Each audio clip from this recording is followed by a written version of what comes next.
뉴스쇼 목요일의 코너입니다. 한 주간의 따끈따끈한 여론조사 결과를 열어보는 시간, 이택수의 여론. 오늘도 리얼미터 이택수 대표 나오셨어요. 어서 오십시오. 네, 안녕하세요. 아니, 네. 미국의 그 어마어마한 여론조사 기관들 네. 왜 못 맞춘 거예요?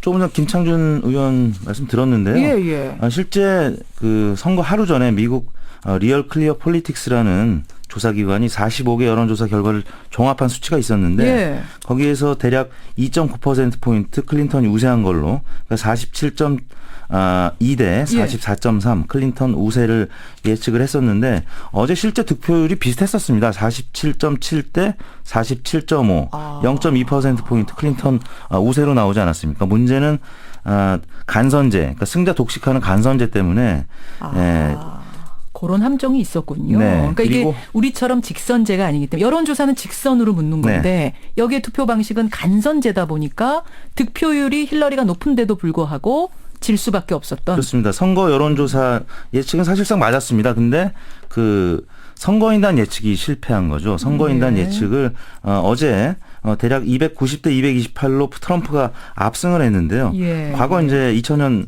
선거에서도 엘 고어가 48.4대 47.9로 선거에서 이겨놓고 선거인단 확보 수에서 그런 적이 졌기 있었어요. 때문에 이번에 똑같은 거죠. 네, 그 예측이 실패한 거죠. 여론조사는 그다지 크게 틀리지 않았습니다. 그럼 여론조사에서도 이런 간선제라는 그 시스템을 좀 적용시켜서 할 수는 네. 없었던 걸까요? 미국 여론기관들? 대표적인 5개 그 경합주에서는 적어도 주당 1000명씩 해서 여론조사 규모를 좀 크게 늘렸다면 네. 예측이 성공을 했을 수 있었는데 그것까진 전체 간과한 인구를 대상으로 1000명으로 했기 때문에 그런 조사를 45개 해봐야 큰 의미가 없다라는 거. 경합주에서 그렇군요. 세부적으로 여론조사를 좀 다양하게 했었어야 하는 이번 같은 아쉬움이 이런 있습니다. 경우가 있다는 거 이제 알았으니까 아마 네. 미국의 여론조사 기관들도 좀 방식을 더 네. 진전시키지 않을까 이런 생각이 그렇습니다. 들어요. 예, 하여튼 지금 뭔가 굉장히 불확실한 상황 속에 전 세계가 빠져들어와 있는 상황인 것만은 분명해요.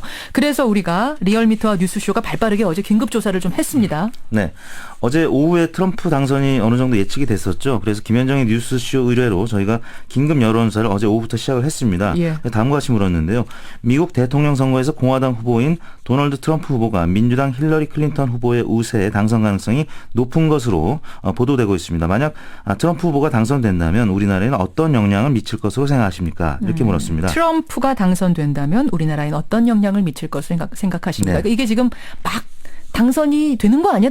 이럴 때 네. 조사하신 거죠? 네, 어제 대략 2시경부터 저희가 조사를 시작을 했는데요. 예. 당선 우세가 조심스럽게 점쳐졌던 그렇죠. 시기에 조사를 했는데 보기가 세 가지였습니다. 부정적인 영향을 미칠 것이다. 두 번째는 현 오바마 정부와 크게 차이가 없을 것이다. 세 번째는 긍정적인 영향을 미칠 것이다. 이렇게 물었는데요.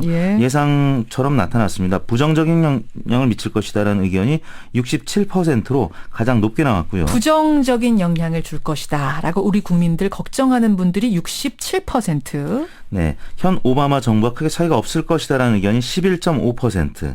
그리고 긍정적인 영향을 미칠 것이다라는 의견이 5.7%로 나타났습니다. 5.7%. 잘 모르겠다도 15%나 나왔네요. 네. 예.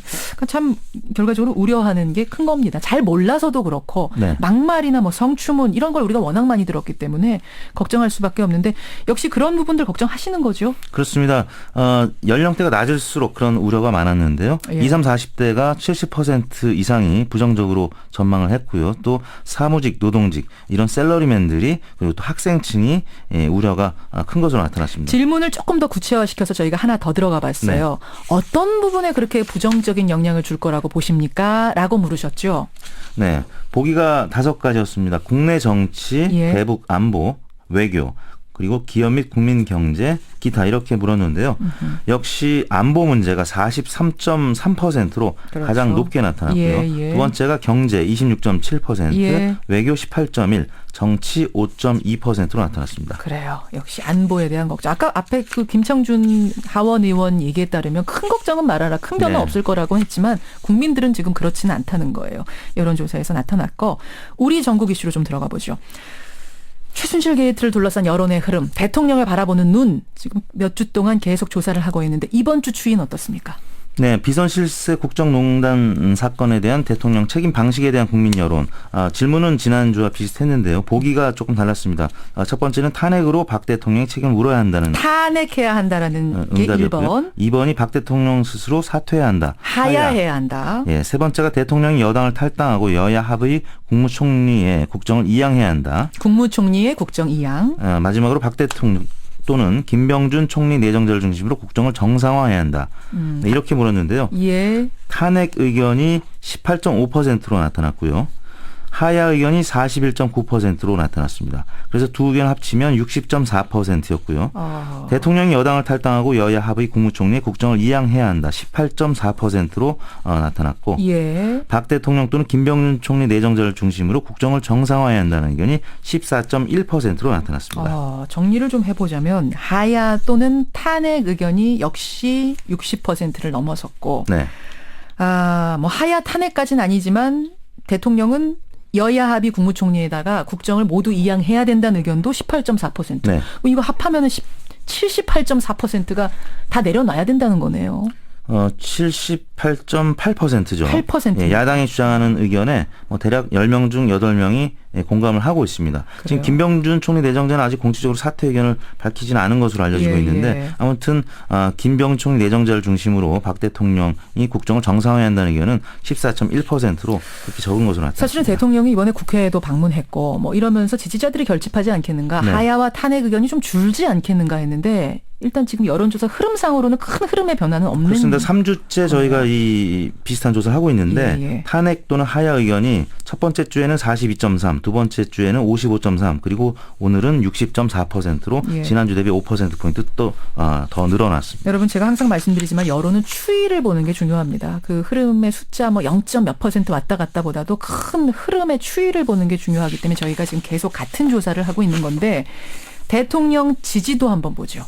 네, 박근혜 대통령 지지율 저희가 이번 주 중간 집계 역시 계속 지금 하락세를 면치 못하고 있는데요. 긍정평가 11.1%로 지난주 주간 집계 대비 0.4%포인트 하락한 수치인데요. 리얼미터 집계에서는 아무튼 계속 최저치를 경신해 나가고 있습니다. 11.1%인데 지난주보다는 떨어진 거예요. 네, 0.4%포인트 하락했고요.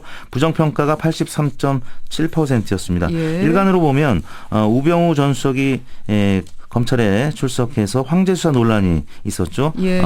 조선일보 일면에 굉장히 큰 그런 사진이 보도가 됐었는데요. 아무튼 월요일 날 0.8%포인트 빠진 10.7%로 지지율이 시작했고 화요일 날은 국회를 전격 방문해서 국회의장과 면담을 했죠. 11.8%로 좀 반등을 했고요. 어제도 11.7%로 횡보해서 아무튼 주중 집계는 11.1%로 나타났습니다. 그러니까 이게 지금 유선전화 반, 휴대전화 반 하시는 거죠. 아닙니다. 지금 비율이 무선전화 85%, 유선전화 15%. 무선이 85%입니까? 11.1%. 아니 5% 나왔던 지난주에 5% 나왔던 조사. 네, 한국 갤럽 조사가 그렇게 나왔는데요. 저희나 다른 조사기관들은 대략 지금 10% 초반을 기록하고 있습니다. 10 정도 선 정도. 이게 좀 많이 나오고 있는 상황. 어쨌든 흐름 이것도 역시 추이를 봐야 하는데 6주째 계속 회복은 안 되고 있는 거예요. 대통령 지지도. 정당 지지도 마지막 체크해보죠. 네, 민주당이 32.2%로 전 지역에서 처음으로 1위로 다 올라섰습니다. 새누리당은 대구 경북 지역에서 처음으로 민주당에 1위 자리를 내주면서 대구 경북에서는 그래도 새누리당이 지난주까지는 한 번도 뺏긴 적이 앞섰는데 없죠. 이번에 대구 경북에서도 뒤집어졌어요. 네, 그렇습니다. 25.2% 대 23.2%, 2%포인트 새누리당이 뒤처진 것으로 나타났는데요. 19.9%, 처음으로 한 10%대로 떨어지면서 새누리당이 2위로 크게 처져 있고요. 국민의당이 14.8%로 지난주 대비 1%포인트 하락했고 정의당이 6.2%로 지난주 대비 0.4%포인트 상승했고 무당층이 19.7에서 21.5로 소폭 증가했습니다. 무당층도 많아졌네요. 여기까지 조사 개요를 말씀드리겠습니다. 이번 주 월요일부터 수요일까지 7일부터 9일까지 전국 19세 이상 유권자 1,521명을 대상으로 전화 면접과 스마트폰 앱, 유무선 자동응답 방식 혼용이었고요. 무선 85, 유선 15%였고 응답률이 13.1이었고요. 표본 오차는 95% 신뢰 수준에서 플러스 마이너스 2.5%포인트였고요. 아까 이슈조사 세 문항은 저희가 어제 긴급 여론조사를 한 것이고요. 그렇죠. 무선 8, 유선 2, 조사 방법은 같았고 총 4,675명을 대상으로 조사에서 532명이 응답을 했고요. 표본 오차는 95% 신뢰 수준에서 플러스 마이너스 4.2%포인트였습니다. 예, 여기까지 한 주간의 여론 흐름 살펴봤습니다. 이택수 대표 수고하셨습니다. 네, 감사합니다.